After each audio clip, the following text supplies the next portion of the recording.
1756 तक मराठे पूरी तरह भारतीय परिवेश पर हावी हो चुके थे। दिल्ली का बादशाह मराठों का कठपुतली था। एक तरह से लाल किले पर मराठों का ही शासन चलता था। आखिरकार मराठों ने ठान लिया कि मुगल बादशाह शाह आलम को हटाकर उनकी जगह सदाशिव भाऊ के बेटे को दिल्ली के तख्त पर बिठा दिया जाए, जिसका दिल्ली के अमीरों ने पुरजोर विरोध किया। दिल्ली दरबार में अब्दाली द्वारा नियुक्त वजीर नजीब खान की सहायता के लिए फिर से अब्दाली से गुहार लगाई और उसके बुलावे पर अब्दाली भारी सेना लेकर दिल्ली के लिए निकल पड़ा।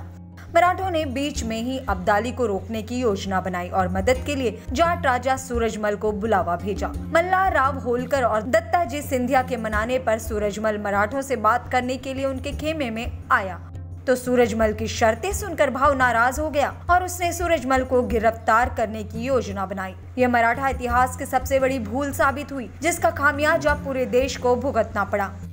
दरअसल सूरजमल चाहता था कि शाह आलम की हत्या कर दिल्ली उन्हें सौंप दी जाए, लेकिन इस पर तो कोई सहमति नहीं बनी। उल्टे मराठों ने लाल किले में घुसकर लूट मचा दी। इस लूट से सूरजमल काफी नाराज हो गया। उसने भाऊ के सामने शर्त रखी कि मराठों ने लाल किले में जो लूट की है उससे दीवाने आम की छत फिर से बनवा दी जाए और इमादु मोलक को दिल्ली का नया वजीर बना दिया जाए। लेकिन भाऊ ने इस शर्त को मानने से इनकार कर दिया। सूरजमल ने मराठों की सहायता करने से इनकार कर दिया। जब सूरजमल वहां से चला गया तो भाऊ ने सूरजमल को गिरफ्तार करने का आदेश दिया।